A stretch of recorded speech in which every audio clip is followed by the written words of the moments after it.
So here's my Condor chest rig. It's a real cheap budget option, and I just feel like for the money, if you don't have money for anything better than this, it'd be something good to have to keep your stuff in and to take to the range and train with.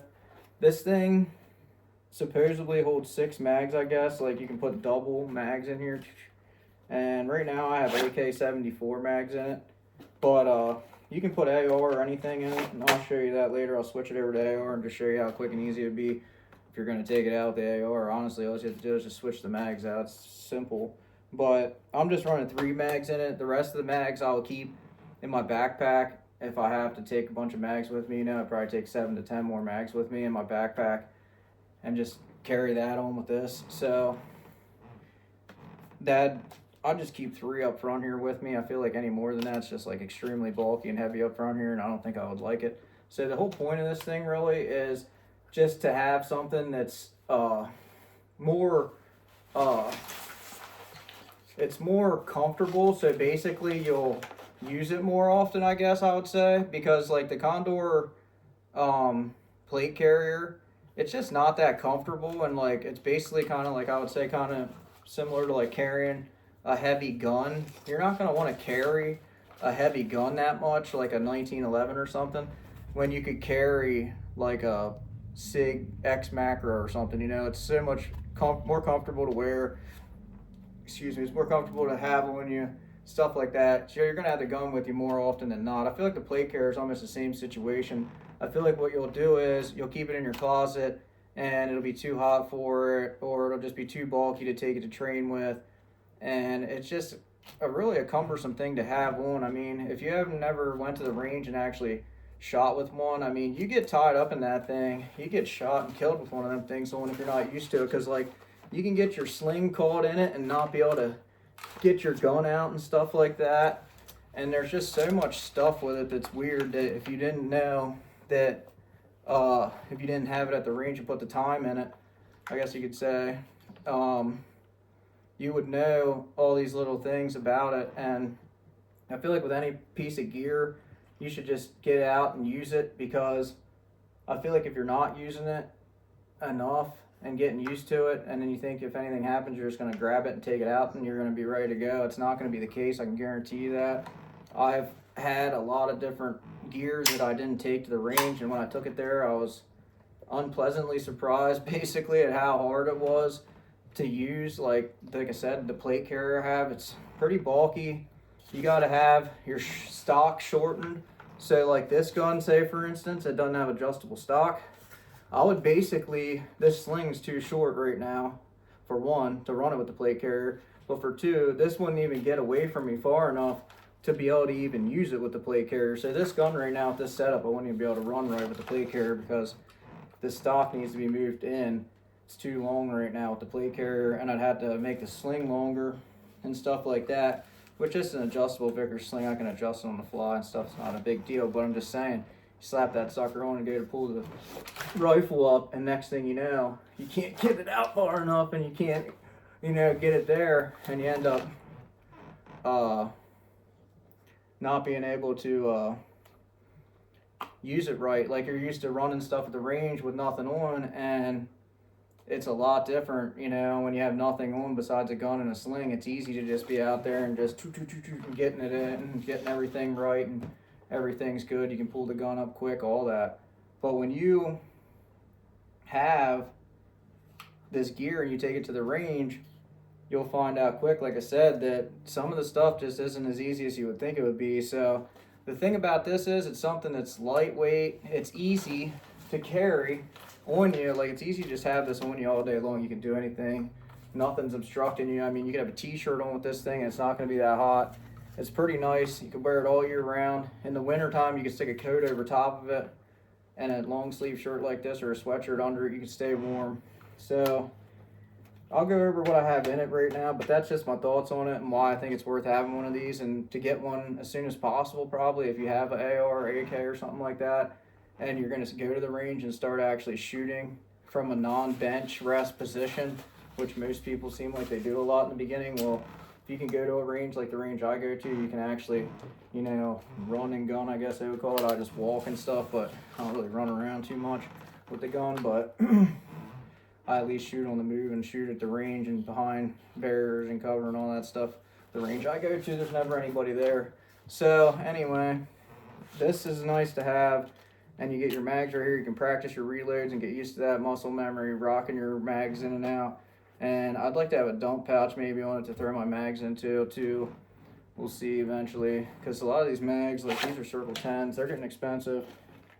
I don't like just throwing them around all day long if I don't have to, but I will. So what I have in this thing is, I have right now, I just have 4 Glock mags. I have 2 Glock 19 and 2 Glock 17 mags in here. I probably have my Glock 19 on me if anything would happen. So I have 4 mags in here. Don't really need that many probably. I mean, it just has 4 pistol mag holders here on the outside that I thought worked pretty good.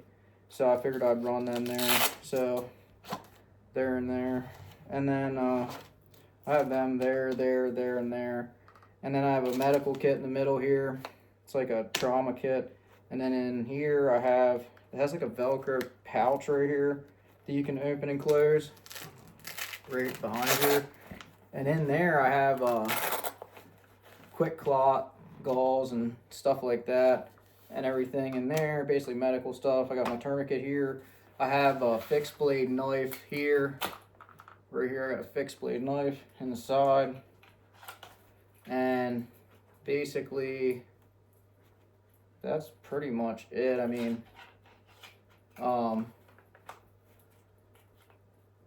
like I said, you get 3 rifle mag spots, 1, 2, 3 right here. You can do 6, they say, but I feel like it would be hard to like pull these out. If you had 2 stacked in there on each one, I feel like it's gonna be tight. You might end up pulling one out, the other one might come out with it, or it's just gonna be hard to get them out. I feel like 3 up front here in the chest rig, and the rest in the backpack's probably gonna be the way to go.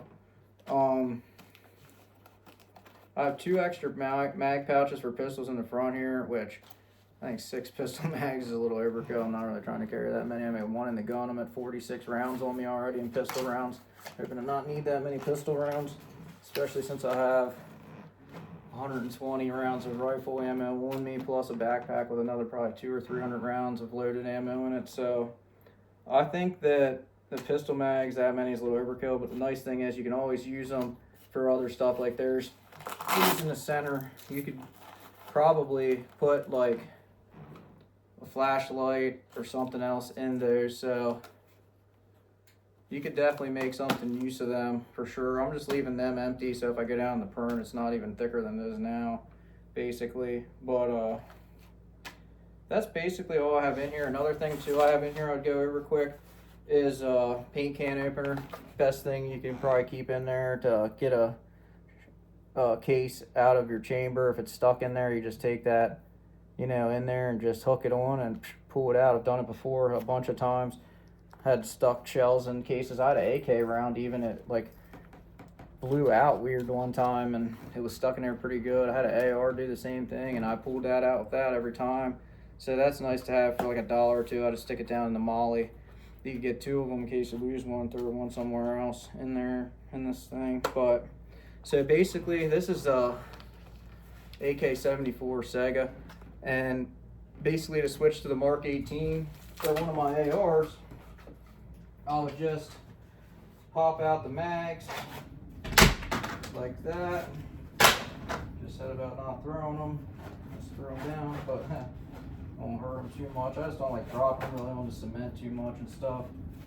Mostly at the range it's grass anyway, but yeah, so then you grab the Mark 18 and there it is. You got the Mark 18 and you just throw your mags in there and you're ready to go. Then this thing's set up and at least you can get some time on this thing and be able to get down to the range and practice with it. I feel like if you're going to go to the range and waste your money and stuff on ammo and stuff nowadays, especially how expensive it is, you should probably just take something like this with you. I wish I would have took this with me a long time ago. I used to reload out of my pockets and stuff. I'd have mags in my pockets and pull them out. I mean, gets the job done if you're in a pinch, but I could have been reloading out of this and actually getting good with the thing and seeing how it lasted and getting used to wearing it and training with it on and all that. And it probably would have been better use of my ammo, I think. Because with the cost of ammo nowadays, you almost really have to think like, how you can get the most out of your ammo when you go to the range, because you don't want to go there without a plan and then just blow through a bunch of ammo and then leave the day and just got some trigger time but really didn't learn anything or like build any muscle memory up or anything like this. Like this thing, like reloads and stuff like that, like just stupid stuff like what direction you want to put your mags in, you know, like into here. So with this thing, I would probably put the mags in this way, so they'd be like that with the tip of the bullet facing this way. So when I pull it out, I grab it like this, pull it up, and just jam it in like that. That's probably how I would do it with this gun. With the AK, same way, because I pull it up like this and just rock it in. So basically, I'm going to keep them all going the same direction for both my guns. That's another thing too that people, I think, don't really keep into consideration, having multiple platforms. I have an AK and an AR, and I do switch back and forth. And I think one thing that could mess you up a lot with that is the differences in the platforms. So to try to keep everything as close to the same as you can, I think will really help in the long term. But all you can really do is train with each one. I mean, you could put more time into one platform if that's what your main one's going to be, and that's kind of how I do it. I know the AR is real simple to run, so I usually put more time into the AK platform. Plus I like running the AK more, so that's pretty much what I do. But yeah, that's pretty much it for this video. Just figured, I think this is a really good investment for 40 bucks, even if you start with this one and then eventually go up to like a SOE gear or a better version. I think that's a good start, and just something cheap to add to your stuff to take to the range to get some better training for yourself in and actually get used to the gear you're running. Because a plate carrier, let's be honest, at the range it's a little bit much too. I mean, it just depends what range you go to. If you show up like a plate carrier on and all this stuff, at that point you might as well wear a Kevlar ballistic helmet and everything. Probably, people are probably already thinking you're crazy, but I feel like the chest rig is just enough to where it doesn't look too crazy, and it doesn't matter how it looks anyway. I'm just saying it's not too crazy to where it's comfortable in all weather pretty much. And like I said, it's still a good rig to use. You know, the chest rig's a good thing to use to be able to keep all your setup together on it and get used to it and stay organized with your stuff and get used to your reloads out of here and all that stuff. So because when you are reloading even out of this, you're going from here and you're going from here, and then you're going from here to there, you know. But it's just something to think about, and I think it's a good investment for the cost of it, especially.